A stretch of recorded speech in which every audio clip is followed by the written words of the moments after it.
This is St. Pete X, affectionately known as SPX. SPX brings you St. Pete's brightest business people, civic leaders, and citizens who share their insight and expertise as well as their love of our great city. SPX is presented by the St. Petersburg Group. Head to stpete.co to check out more episodes, and by St. Pete's most effective marketing agency, Big C. Browse to bigc.co to see their work. Now enjoy the conversation.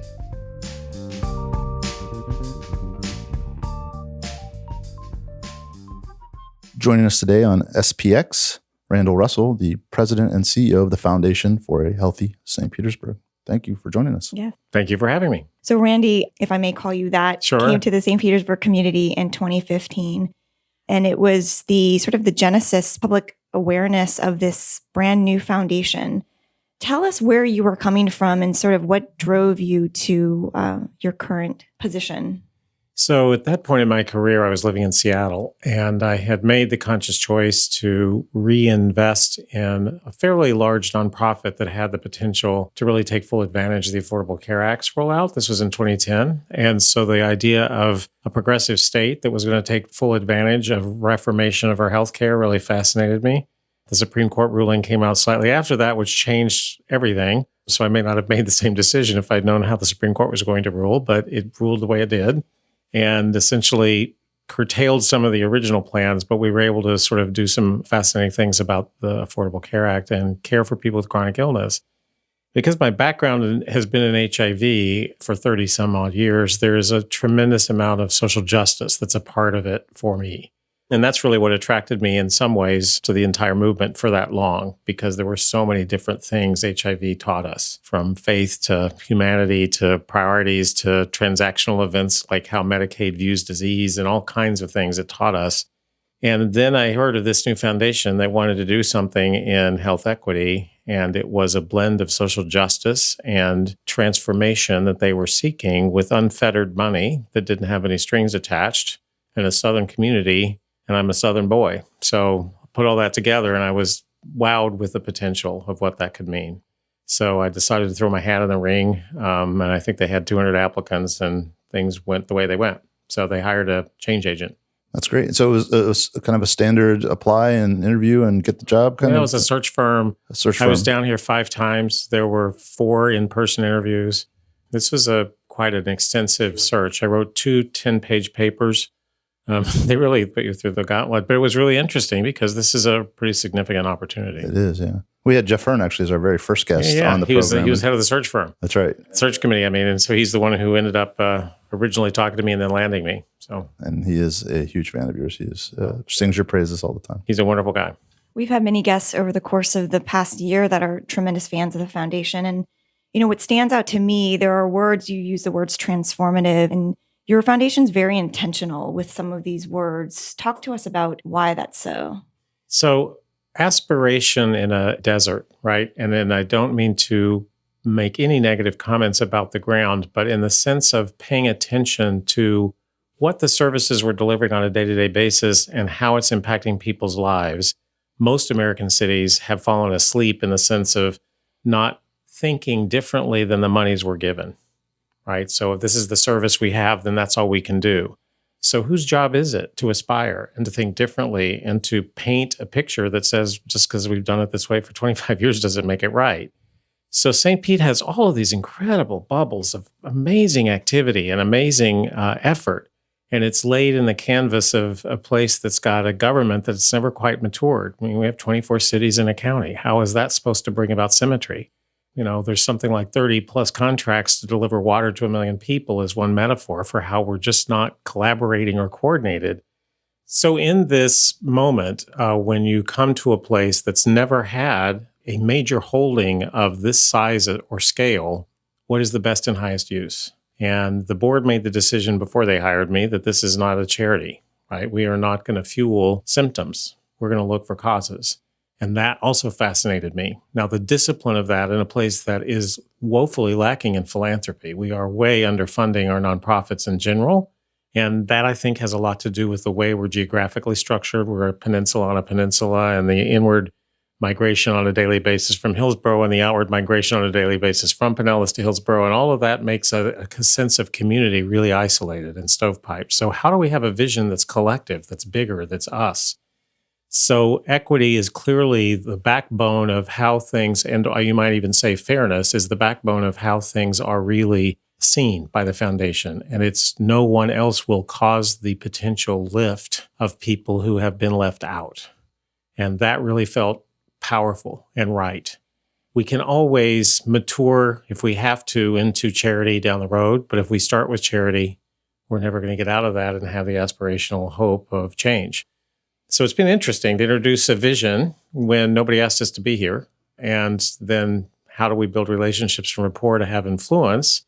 Not because we think we're right, but because we think we're a partner. And partners should be equal. And so we have to earn the right to be equal in a place that wants to progress but doesn't want to change. And that's true of lots of our cities in the U.S. It's not unique to here.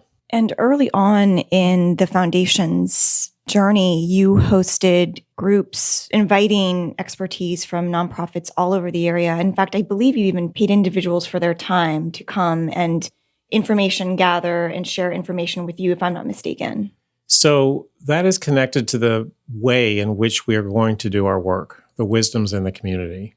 So we started a pretty straightforward place that we don't have the answers, but we have resources, and we believe the knowledge for how to solve our own problems is in the community. What do I mean by that? Well, if you're at a nonprofit organization and you're serving people every day, it doesn't matter if you're serving 10 or 10,000, you have direct access to what someone's human plight is. You can connect that immediately to an understanding and a theme that you know. Nobody else knows that because you're sitting there. Let's hear from those folks and let's understand what's presented as major problems. And let's hear the wisdom of the people who are seeking those services and saying and explaining their conditions and causes that led them there. So we wouldn't have to fight for equity if there wasn't discrimination. So let's also call that out and say that we're standing on the ground of discriminatory practices and discriminatory laws, and white privilege and white supremacy has been written into laws that make it really hard for somebody of color to decide they're going to do something different on their own. So we have to build a structure and a way to do that. So our idea is that you harness wisdom by incubating people. And we're taking this directly from for-profit business, that, business incubation is about income, and it's certainly about creation of jobs, but it's also about wealth creation. That's not a conversation that communities in poverty play with. Wealth creation, what are you talking about? I can, barely can sustain the place I'm living in if I am fortunate enough in some cases to have a place to live. Well, why shouldn't somebody aspire to wealth wherever they are? So that really is a fundamental human heart question that has a lot of head involved, because the reality is it's going to be a lot of choices that we have to make, some of which are hard, most of which are hard if we're going to change systems. So this idea of taking people's knowledge, the nonprofit sector, the for-profit sector, the public sector, almost 80% of every dollar that helps somebody in our county is from a federal source. So if we're not paying attention to the public sector, we're not paying attention to what really is transformative, because it's those dollars that have a lot of heft. So when you think about translating those dollars and understanding what the community needs are, and you're a bureaucrat inside a governmental system, and we've always done it this way, and that way I don't get into trouble, and we're risk averse. And then you're on the ground and you're hearing what's needed, and then you're in the corporate sector and you're trying to understand the best way to influence and support communities, and you're getting different information, and you feel like, well, they need our help because they're confused, which is really not the case, but that I understand is how it seems. Where do people go have that conversation? So we're really incubating social change ideas through harnessing the wisdom. And so in some cases, it means sitting with a group for a year and saying, you know this, help us learn what it is. Tell us this story, tell us that story, let us understand. And so it may not be that they have an assessment or a report ready to hand in, but it certainly means that we are listening deeply to the needs that people are experiencing on the ground. And that will drive what we're calling our convenings. And what you're referencing is our convening process, which is our complete conviction into methodology. I'm not so sure responsive grant making is where we'll stay long-term, because equity in the lift is going to require multi-sector work, and that's just hard to fund in responsive grants. So there's a conversation that when Dr. Jonathan Ellen was in that we had, and he had a similar history and worked on HIV issues out in San Francisco for a while. And, being in the marketing business and the communication business, I started looking at it from that point of view. And we had a pretty long conversation about it. He'll probably get a chuckle if he hears us going back there again now. But that was on the heels or just before a meeting that was going to happen, which I believe you may have attended, that had the superintendent, Dr. Grego, and then Dr. Ellen. And it's great that these different sort of functional areas in the city are coming together, and they each have their own mission, right? But if you look at the community as a whole and sort of map that over to a corporation, and he specifically, Dr. Allen was talking about his leadership style, which was have these functional areas, which all operate independently and are fantastic. But with him as a leader, he has a certain culture or a certain binding glue of culture that he puts out there. And that's sort of the thing that brings his organization together. So if you transpose that sort of line of thinking onto the city, to me, it seems like a lot of the things you're talking about are solved by information. They're solved by mindset shifts. Do I have the right to have this money or have this way out? And some people aren't even thinking that, but presented with the right information and with the right feedback loop in their life, they might think that. And that goes a great way to solving that. And I think that also fits with your operational collaboration. You tend to love, it seems like, efforts that involve collaboration between multiple groups working together. And so the benefit of that is the sharing of information. So when you talk about, on one hand, the logistical, operational types of things that you're funding, how much of that is countered with how you use information to achieve some of these same goals on a community-wide basis? Yes. So this I want to put in the context of first a conceptual frame, but then I'll get really practical. So the conceptual frame is this. What are we doing? We are fueling social change. Who funds social change and how does that work? Well, there aren't that many models, right? There aren't that many models originating with a funder.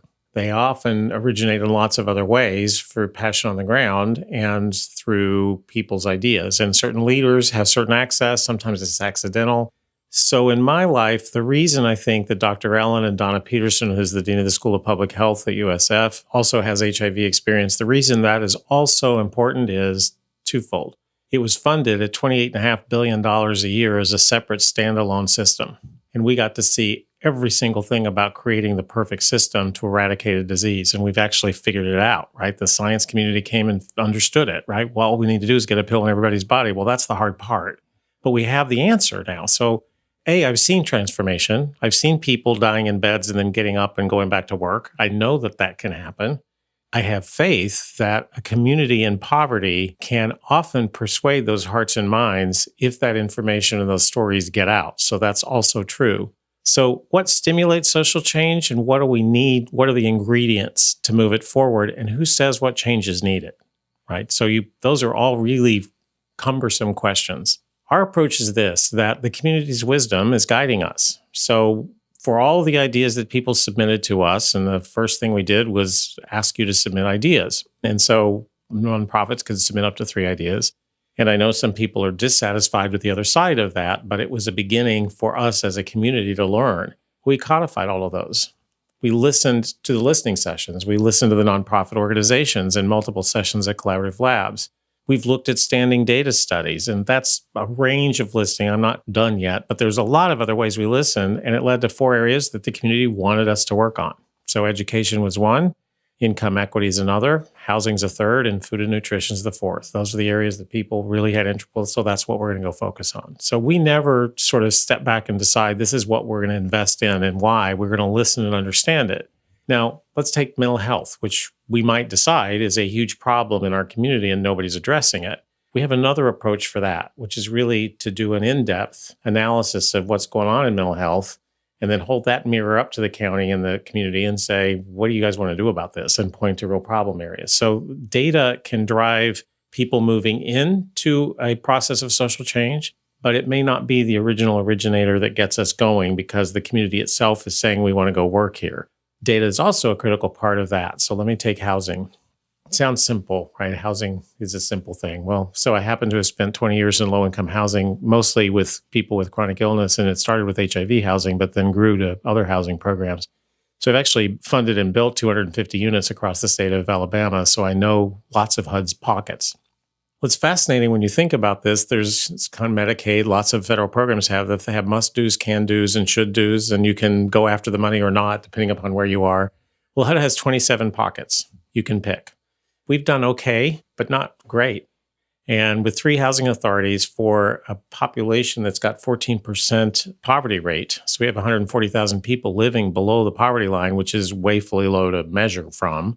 Wow, we have the oldest housing stock in the state. It's so old that lead-based paint is still a deep concern because it's the average age of our housing stock is older than that.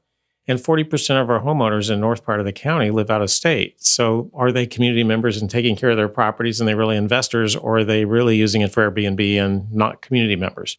Well, housing then suddenly gets more complex. Well, now let's add homelessness on top of it and understand that component, and then addiction, and then mental illness. And then suddenly housing gets really, really complicated, which is why it's not been simply solved before.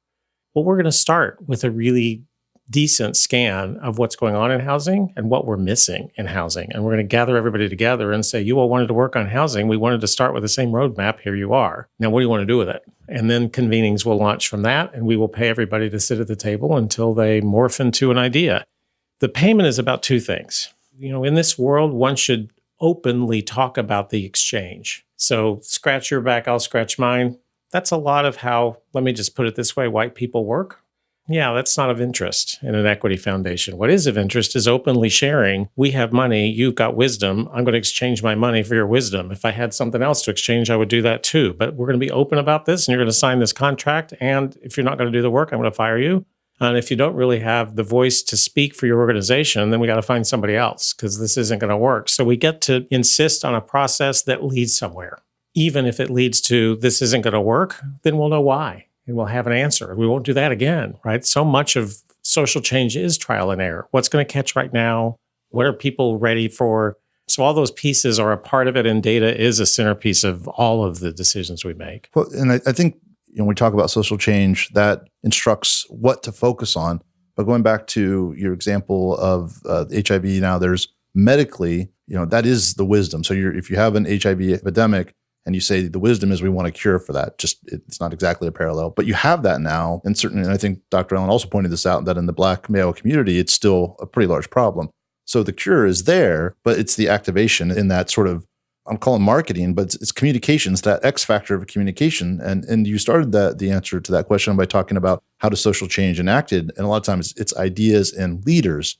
And so that's, coming back to that, I feel like a lot of that doesn't get the due importance that it has, that you can, work at things logistically, but then what, right? Are we grooming the leaders and the voices and the methods of the communication to really get the full solution out there? So there's 2 ways that I want to respond to. One is about engagement. So this is pretty interesting to show up, have an asset that is there to help the community at its broadest level.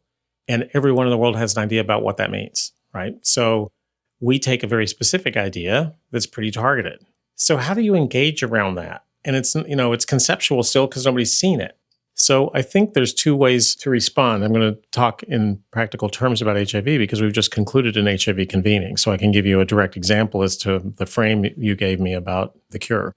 But conceptually, this is also about working to engage people and spark their imaginations, their curiosity, and also their desire. So how do you do that? Well, it's actually something we are getting really implicit about. So here's all the market segments we want to touch. We got a pyramid of who that is and why they're there. How many times do we engage with them? When's the last time we engaged with somebody? Everybody at the foundation should know everything about every interaction. So it's like social networking. I actually think in a community like this, I never would have thought that this is what we'd be doing. But as we continue to exist, the very things I'm pointing out and you're pointing out about our community and the lack of coordination and all of these fantastic bubbles that are bubbling, but maybe they're not efficient because they're all bubbling separately. And how do we think about that? We're finding the exact same things when it comes to issues of equity and social change. And we're also finding a really forceful status quo who's not interested in equity, right? So I didn't anticipate that, nor did I anticipate that there wasn't, an existing movement that would be fascinated and interested in this. Now, there are many, many who are, but I wouldn't call it a movement yet. We got to engage our community. We got to engage folks who are the willing, the folks who are not yet aware but are curious, and then we have to make other people curious, right? So it's sort of this ripple effect of those groups, but really targeted ways. So who's in charge of social change? Well, elected officials. How do I get to their hearts? Well, we're doing something that we call Beyond Diversity. It's a 2-day workshop that's run by the Pacific Education Group and a guy named Glenn Singleton, who has really modeled for the last 25 years in the U.S. how to have conversations about race. We just finished our second class of 100. We're trying to get 5,000 people through in 7 years. I would love everybody in city council, county commission, every city council of all 24 cities, all the mayors, everybody to get through it, because it basically forces you to stop and do your own racial autobiography and hear someone else's who's vastly different. And it makes you sit in the understanding that you can't just live your life and call yourself a community member if you're not paying attention to who you're causing harm to without intent, right? I don't think anybody's intentionally doing anything, for the most part, intentionally doing anything negatively, but it's a lack of understanding and awareness. So to your point, it's not data so much as it is information that can get to your heart. We've done so much with our brains. It's amazing. But boy, have we forgotten how to bring heart into the decision. And you can drive around Southside and pay attention and look and say, is this okay with me as a citizen of this community that this just happens and I just pretend like it doesn't exist? We're saying, no, it's not. Not only is it not okay, we want to engage with you. And wherever you are on the spectrum to our mission and what we're doing, we really want to find a way to connect. So that engage piece is going to be a huge part of our work. Again, not something I would have ever thought about. Lots of philanthropies thinking about it now because we have to get relationships in order to get people's hearts and minds to decide that they're willing to put their own social capital in to bring about change. The other piece about the HIV side, I'll just quickly say that it taught us so many things. And while the cure is the pill to the body, there has been no cure for outreach to equity for HIV. It is the exact same problem. So you're exactly right. The Tampa Bay area had the second highest infection rate in the country and still does. And predominantly because people of color are getting disproportionately infected. Well, why is that? Well, there's lots of reasons and lots of ethnographies and ways to talk about this. But the bottom line is we're not getting pills to them. So we have spent the last 16 months with a group of really smart HIV advocates and organizational leaders.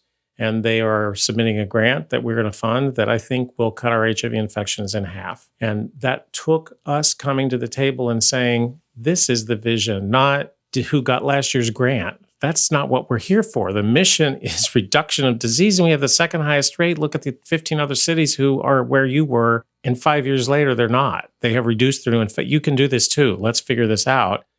Fueled them at the table. They kicked us out of the room after about 7 months, and they finished it up on their own, which I love. That's exactly how this should work. So they found their own solution. It's across multiple sectors. They're going to have success if it goes like other cities and they're able to maintain it. That's fascinating, right? So that is what we're doing. And that is a demonstration of what I mean by convening and the wisdoms in the community. And we're fueling it. Well, yeah, smart people sat around a table. We paid them to sit there. They came up with the right answers. We showed them the data. They took the data and said, here's what we need to do. We said yes, and off they go, right? So I hope the results play out in the ways that they should. I want to talk about how you're dealing with the discomfort that's coming with the narrative around race.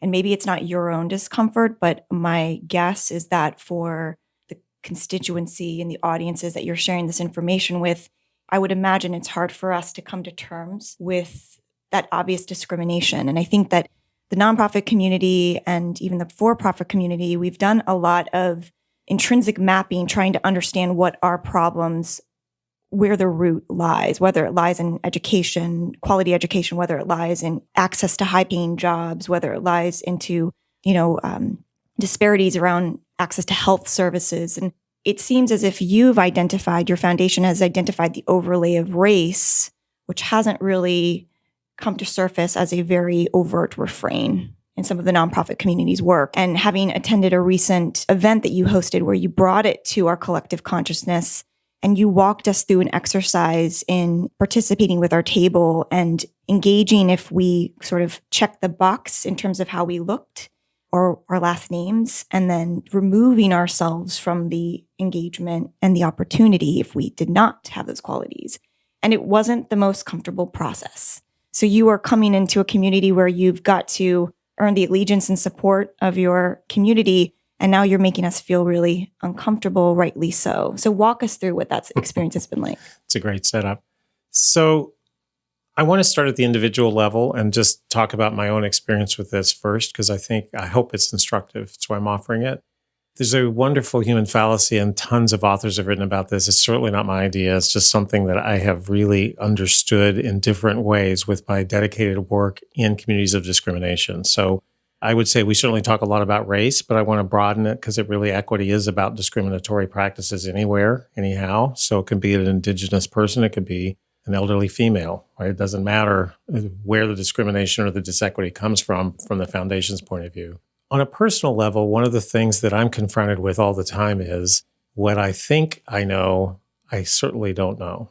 And every time I want to be curious, it's something I have to remember instead of a way of being, right? I have to remember to be curious instead of just know or have an opinion. Or my mother taught me to think that way, So how much coding do we all have as adults now? And in a world that is now with 700 channels of information, and you can curate your own way of thinking, you're not really challenged. We're not asking ourselves to ask, well, what's different? That's not space we have created for ourselves. So part of our ability to convene is to interrupt the thought to an individual that says, I know the answer. And so when I talked to the chamber board, one of the things I said was, I've been in the nonprofit sector a long, long time, and I was never, ever more surprised than 100% of the time that I was in boardrooms where business folks were. The solutions that were crafted did not respect the nonprofit sector's talent. And so it's this interesting, and I would know nothing about a for-profit business, but I'm sure I'd have opinions, so I'm not blaming them, right? But it's just sort of this interesting thing about pejorative rule and board member and business over nonprofit. These are three really healthy sectors. The public sector being a healthy sector in the sense of government stability and what it can bring to a community, the corporate sector and what it brings. It's really the nonprofit sector. Nationally, it's a third, and a third, right? It's not in our economy yet, but it is that nationally. So the nonprofit side has a critical role to play. And I bring that up and answer your question to say that it's not just about equity and race. It's also about power and equity and money in communities. So I think the reframe for me when I think about equity is no one has to lose. Equity is about closing the gap by lifting up. And then we can do inclusive prosperity and lift everybody up. But we got to fix the equity in order for it to be fair and just and be a world we want to live in. So this idea of confronting race is deeply uncomfortable. And it's uncomfortable because we're afraid. And whatever the fear is that manifests around your personal experience in race is what the foundation's hopeful we can invite you in to explore. Because it's only changing hearts and minds of leaders, to your point, and also the idea of social change movement, that if it comes from a place that is heart and mind, it's going to be a much healthier and much more long-lasting fundamental change. What about the impact due to the fact that you are a Caucasian leader? Yeah. And saying these things? I had dinner with someone last night who this very question came up, and it happened to be an African-American female. As a first leader for this kind of an organization in a community that prioritizes economic development for all good reasons, and I'm highly supportive of that, and for a community whose leaders have looked like me and are white, it's a real challenge to have me walk in the room and say, so do you know the history of white supremacy and white domination in our community? And that's not anything I'm afraid to say because it's truth. And so one of the things that HIV taught me is that regardless of your personal stance or your personal equipment, if you are a leader, you will not be afraid of fulfilling a mission, and you will step where you can make the most good. So there's a few answers to that. So in leadership style for me, boy, do I think I do not have all the answers at all. So who do I surround myself with is really important. So if you look at our trustees, one of the ways I control for that is to say to my board, we are recruiting, and we are recruiting with equitable leadership. And that for us means race, it means age, it means gender, and it means skill set. Diversity shows up on our board from mental health to hospitalist specialists to nonprofit specialist to faith leader, right? We have sort of this wonderful mix.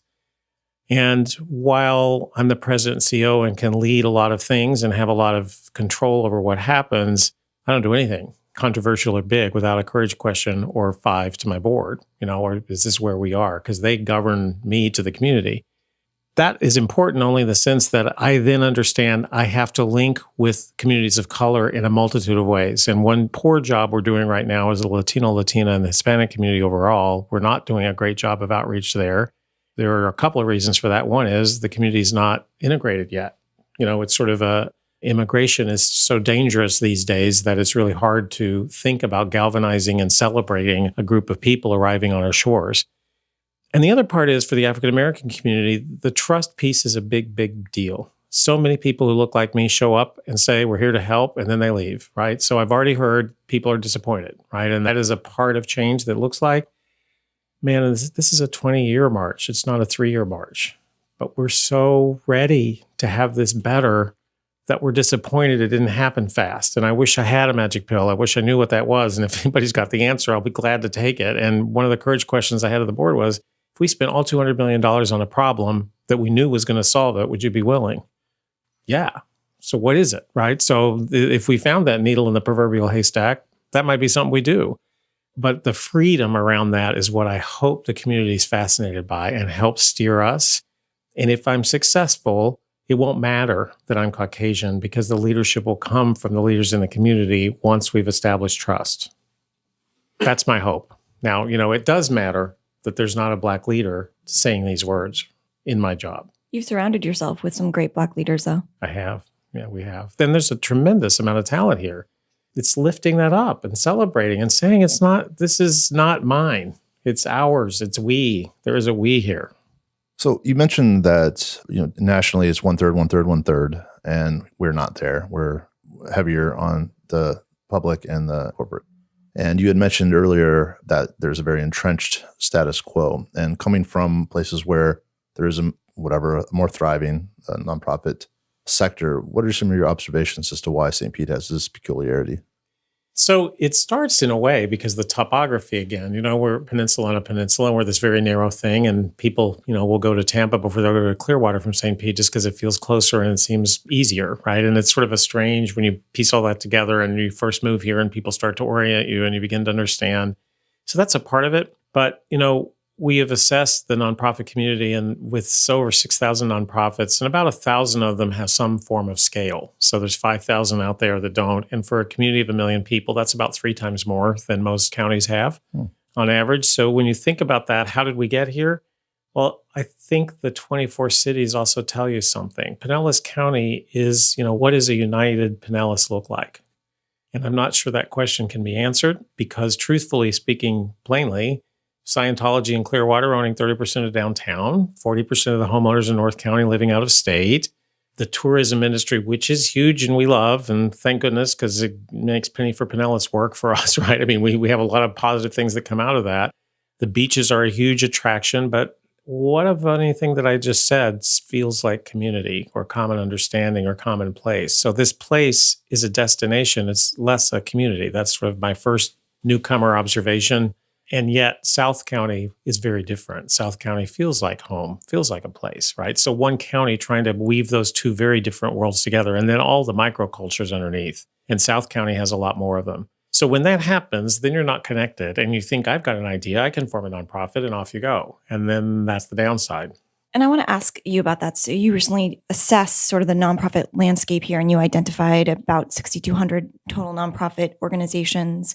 Only 1,000 of them with net assets of 10,000 or more had the size and scale to actually deliver on their mission. So if you had the remaining 5,000 in front of you right now, I mean, what is your professional business advice for those entities? Is it collaborate? Follow your passion and do not form another nonprofit. Don't form another nonprofit. Yeah. But what would... First thing always is, who's sharing something similar? What mission, what is it that you're driving? And is there anyone else you can collaborate with? So back to the communications problem and this idea about race, we don't often think that way, right? I don't think it's arrogance as much as it is passion, but it comes off as a little arrogant to think I've got an idea and I know how to do it better than anybody else, right? So wait a minute, you've got a passion, that's fantastic. Where do you plug that in? Let's walk through this. So you have the 1,000 that can scale. Would you recommend, this is not professional advice, but just... gobble them up like Pac-Man. Would gobble them up. So have an event at the Tropicana and literally figure out where your missions align and figure out if there's 500 mergers we could do, right? But I wonder if that is even it's not an overt message from the foundation, if it's a nice nudge in the right direction. And again, maybe another truth that we maybe don't want to look at, similar to the conversation around race, is we've talked about the individual fiefdoms and the lack of collaboration, and we've had multiple guests comment on talk about that. Yeah. So you asked a fundamental question, which I didn't get to, which fits with the answer to your question or a comment on your question. So why did we get nonprofits who aren't of scale and who are not leading change in the way we see it, or end up with a very limited, unrestricted budget, to say it more plainly, which means there's no space for me to go do the championing and the advocacy work that's often a part of nonprofit deliverables? Well, the answer is several things, but one is we have an extremely low individual giving here. And individual giving for any contributions is 80% of the revenue that you get. But this is outside of government grants. So 80% of the contributed revenue comes from individuals, and it's really low here. Secondly, corporate support, which is often very low, is also low. And then the final piece is the foundation support. While there are many foundations in the county, what they invest locally, particularly in the social determinants, is really low. So we're sort of the first money that's come along in a while that's fueling that effort. And then you've got systems like JWB. And so our state has set up welfare boards that amass tax money, and then they give money out. And their job is transactional in many ways. How many slots of daycare do I get? How many, so those are all matter. They're important. But what it does is shape vendor responses, not championing leadership of cause responses. So it just creates a different culture. I'm not saying it's right or wrong. It's just something to understand that we now need to add contributed revenue to the fuel in major ways to be able to celebrate the missions and the passions and the talents of those people. Well, one additional complication, you talked earlier about, individual contributions not keeping pace with presumably local, state, and government funding for these nonprofits. Adding on to that, if you look at the grant making process, a lot of the grant money does go to sort of new innovative programs and not to existing operations, which is sort of fundamentally what grants are about. So you've got a bunch of nonprofits constantly innovating, not able to support existing operations, creating new operations, receiving funding for a limited period of time, and they have to sustain those operations in addition to what they're not currently funding. Right. Well, I've run several, but I've run two fairly large nonprofits. And in both cases, over 35 incoming contracts, all of which had different deliverables. And in both cases, over 100 outgoing contracts, because it is the only way to sustain keeping your operation going. So when you're delivering a provider of services to someone who is in need, whether it's, kidney disease in a meal or whether it's case management and trying to coordinate physical and mental health care, those services, the way those transactions are fueled and paid for is traditionally government. So now the government is in our face to the point of saying you must document every 5 minutes you're with a client in order for you to get paid $34 for that hour. And the $34 pays about 40% of the overall cost. And now you're taking away a good 20% of the face time with a client into documentation because somebody sued somebody somewhere else in the country. So it's really hard. When I say 35 incoming contracts, each one of them has horrible rigor and really restricted. So when a foundation comes along and says something innovative, nonprofits will stretch, they will do their best, they will do everything they can because they need the money. And I've done that 100 times. And the truth is, when we came here, we didn't want to do that. We didn't want to create that atmosphere. But the reality is we're having to, because the nonprofit structure we found is one that hasn't been supported as fully as it might have been for many years. So how many nonprofits right now are looking at your 4 areas of focus and trying to figure out how to stretch themselves into those realms and maybe creating a new nonprofit to add to So what we know, and I don't know the answer to that, but what we do know is that there's roughly 350 nonprofits countywide who are of scale, meaning they have more than $100,000 and they have in expenditures or assets, and they are focused in some one of the social determinants of health. And we funded almost 260 unique organizations in a variety of ways. So the penetration we're getting is pretty good, and the grant rounds we're getting seem pretty positive. So I think we're in those conversations. I don't think people are happy, because anybody who doesn't get funding is usually not happy. But I would say this, we're 2 years into grant making, and this is a 20-year, at least, process to sort of move our community forward. So the patience level is thin because the need is so high. And so if you take your foot off the gas of grant making, not to say that you're going to completely stop, but you hinted earlier that you may actually divert resources into other focuses for the foundation, if I'm correct. Could you outline what those would be? So all of them are grants. It's just the way they're done. And so I shouldn't have used inside speak, but responsive grant making means a competition. And what I'm suggesting is our grant making would shift to co-created solutions that these convenings lead to, like the HIV one, right?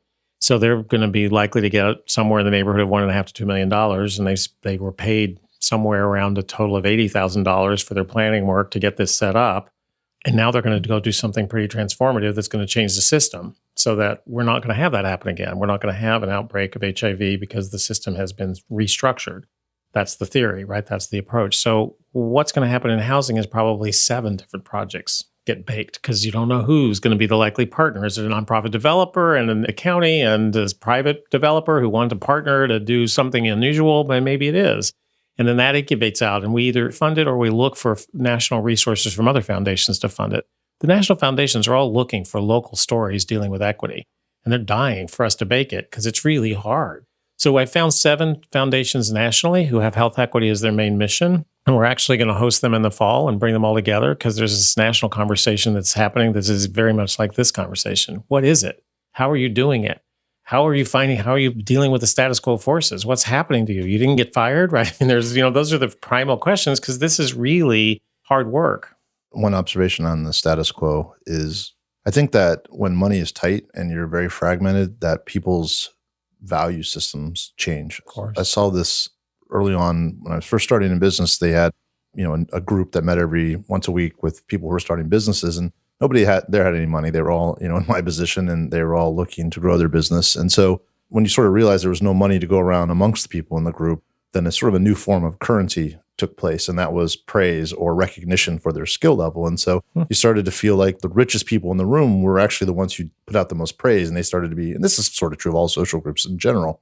And I think that, in St. Pete or in Pinellas County, when you have so many disparate entities fighting for so little money, their value systems can change, which is why I think, it bakes in then this value of having this nonprofit and the story that they can tell and the way it integrates into their life, that actually it's a negative experience for them to collaborate with other people because it detracts from that. That's so true.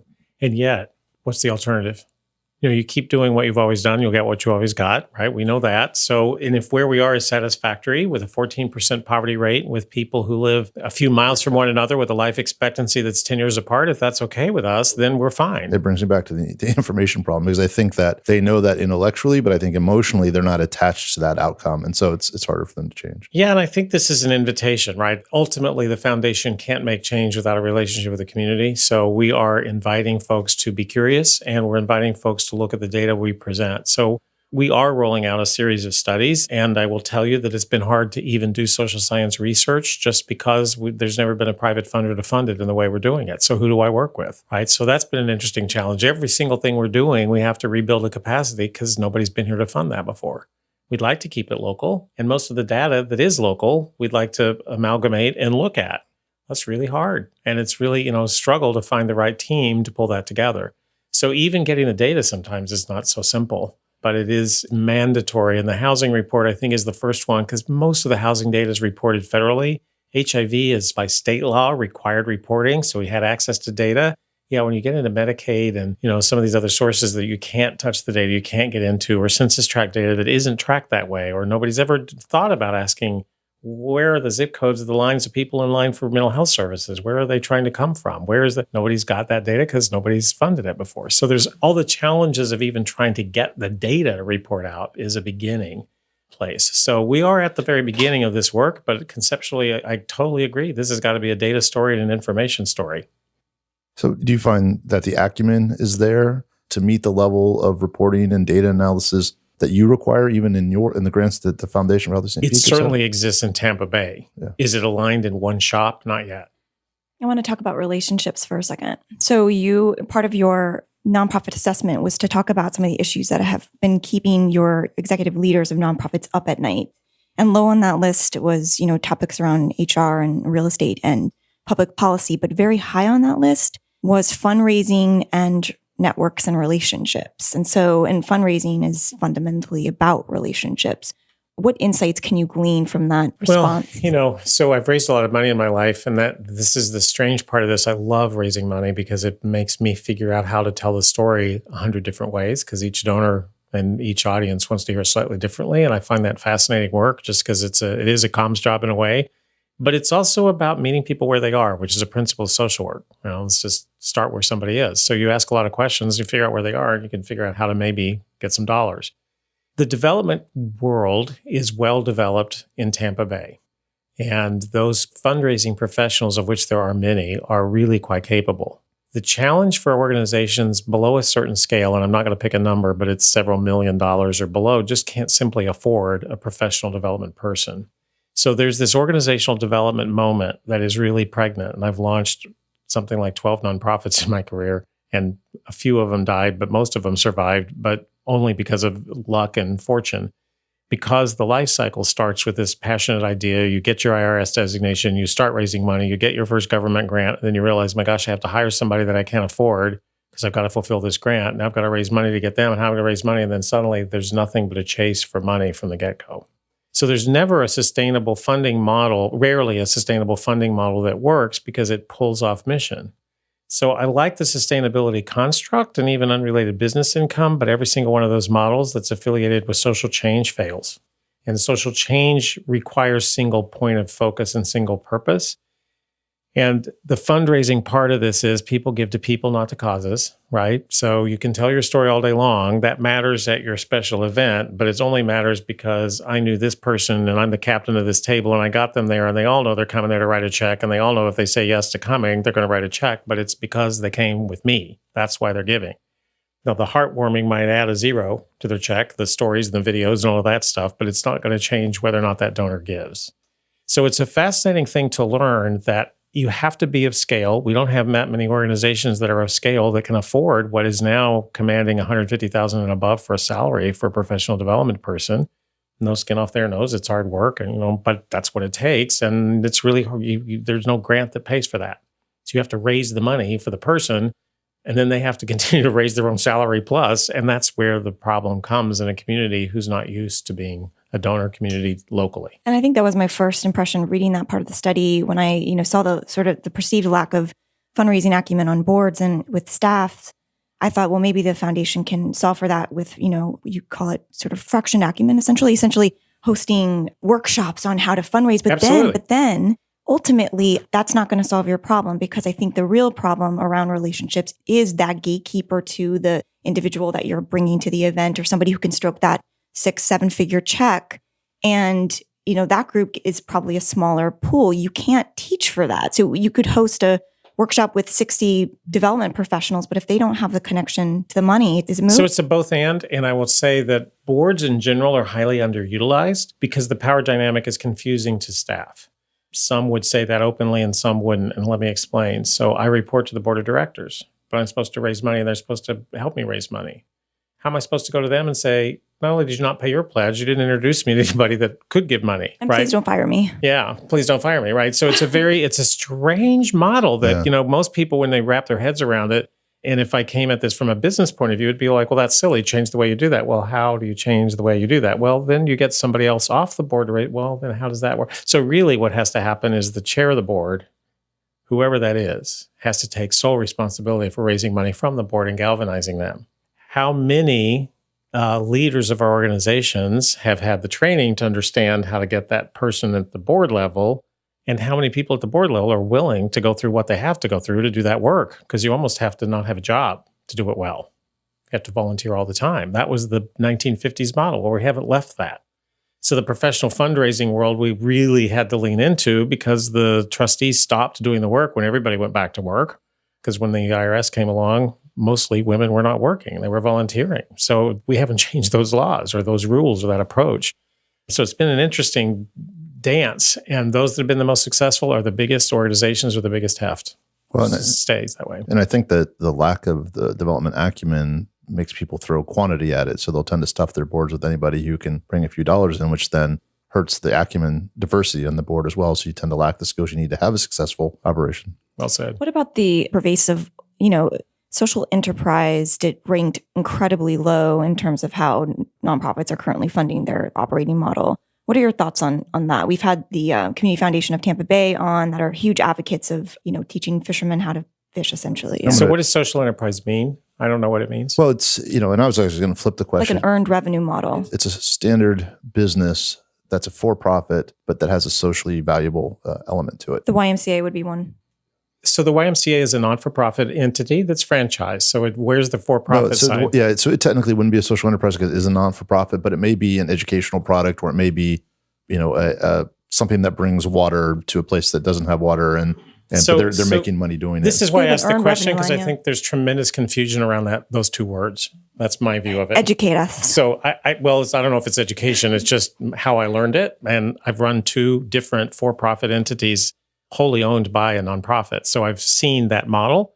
But when you say social enterprise, and then we talk about a for-profit business that hires ex-prisoners, I wouldn't call that a sustainable model for a nonprofit. That's not something that helps a nonprofit. So we got to this conversation by talking about sustainable models for nonprofits, right? So there are, X number of people who leave prison every year, and there are X number of those people who are eligible for employment right away, and that's great.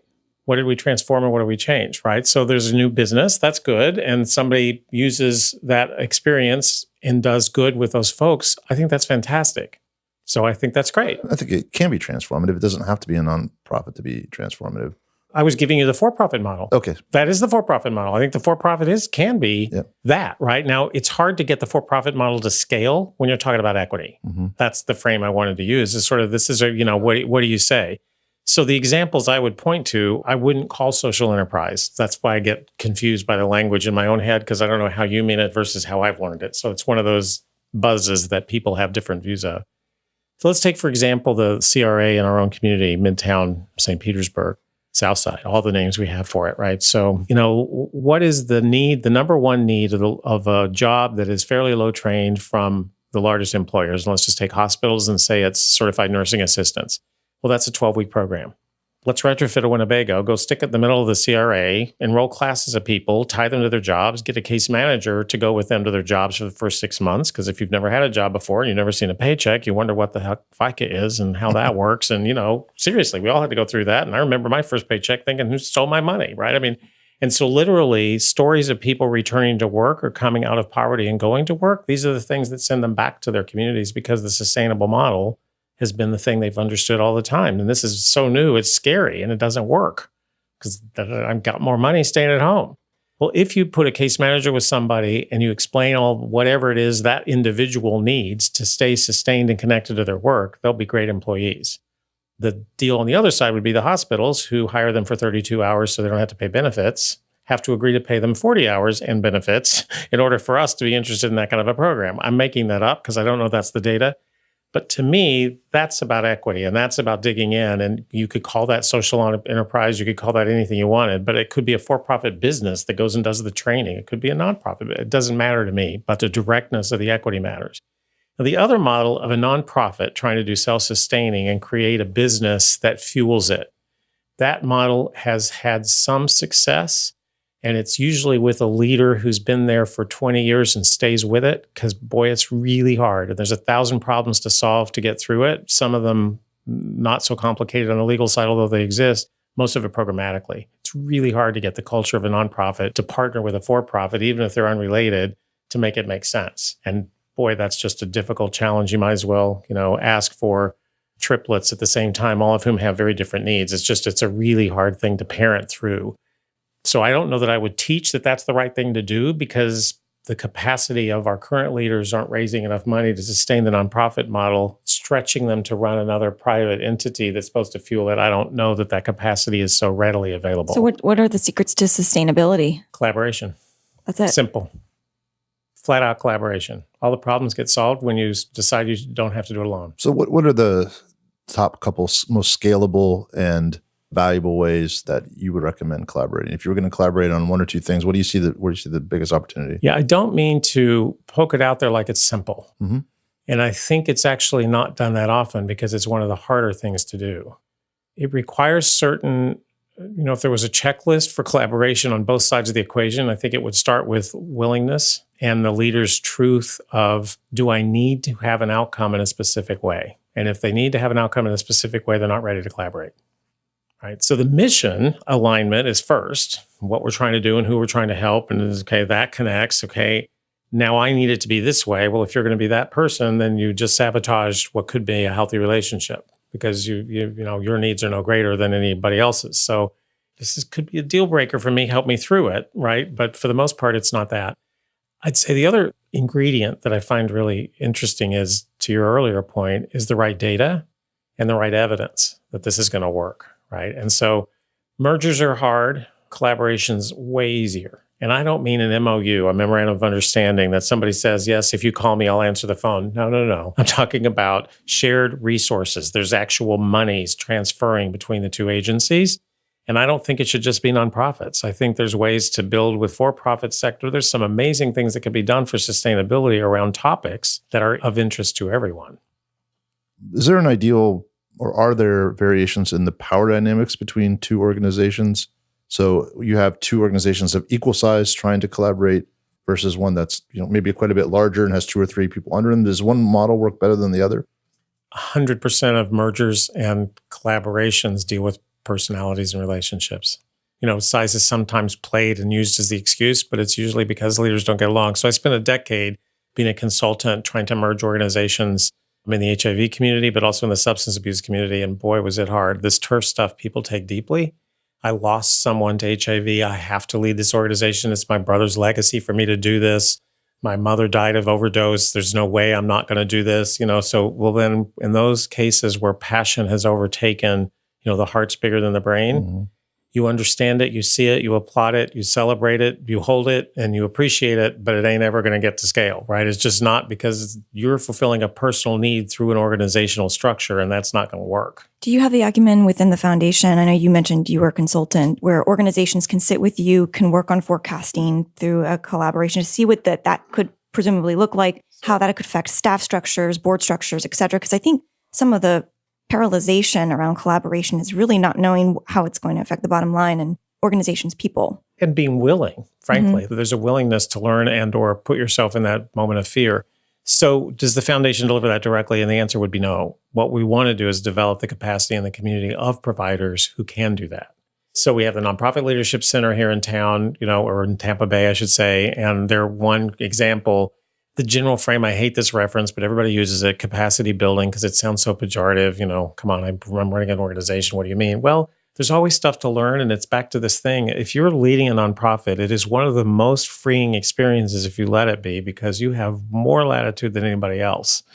The for-profit side and the public sector side are locked in to all kinds of things. Their business model on the for-profit side, which is hard to shift and change once you've launched.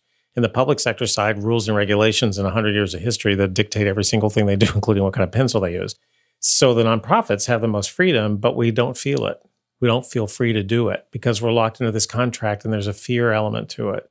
So how do you get someone who needs capacity building, to use that phrase, the most, who's the least willing to go? So that's why I'm not crazy about it as a frame. So there's something that we're trying, which is the new part of this. It's called a CCAT, and I don't remember what it stands for, but it's a national test. It's a national tool that nonprofits can use, and it's really rigorous, and it goes through 6 months, at the end of which you get a really robust report about your fundraising challenges and what might you do about them, your board's knowledge, your staff's knowledge, and their pay scales, and all kinds of stuff.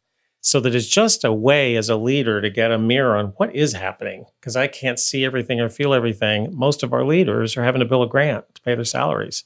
So they're not able to get up and above and look. So the CCAT, we hope, will give individual organizations who are ready and interested a chance to get their own picture, and then hopefully they'll share that with others and maybe more people will want to.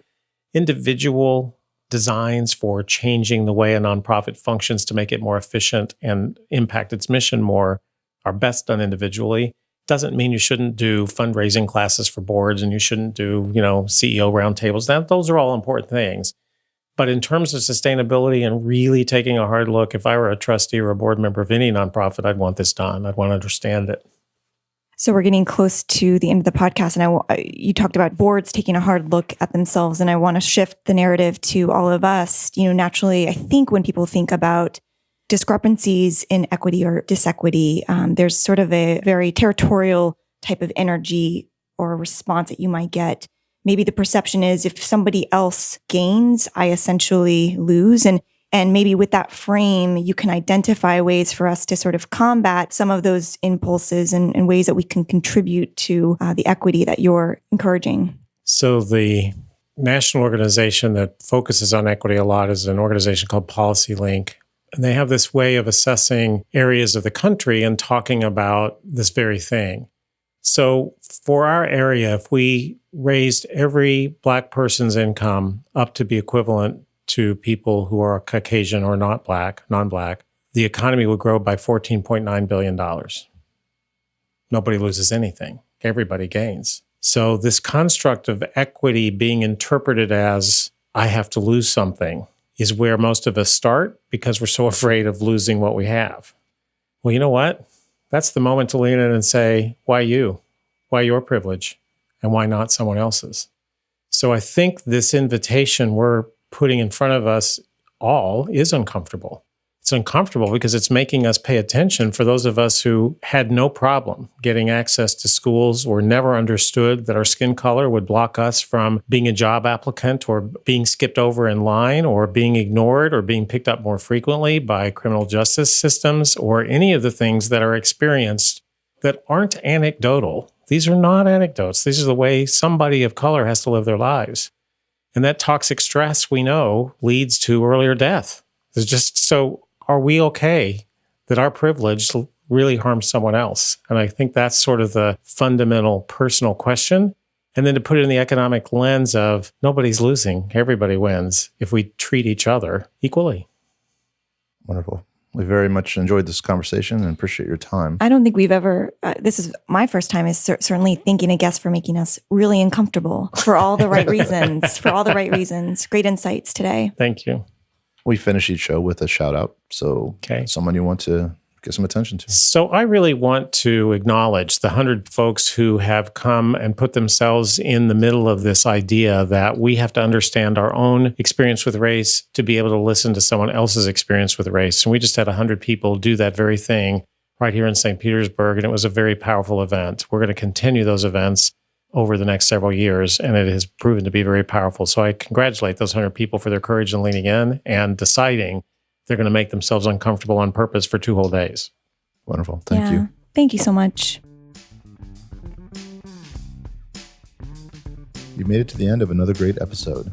For show notes, head to stpete.co to the show notes page, which includes links to all the resources mentioned in the show, as well as quotes and key insights from the show and information about the guest and the host. Thanks again to our sponsor, Big C.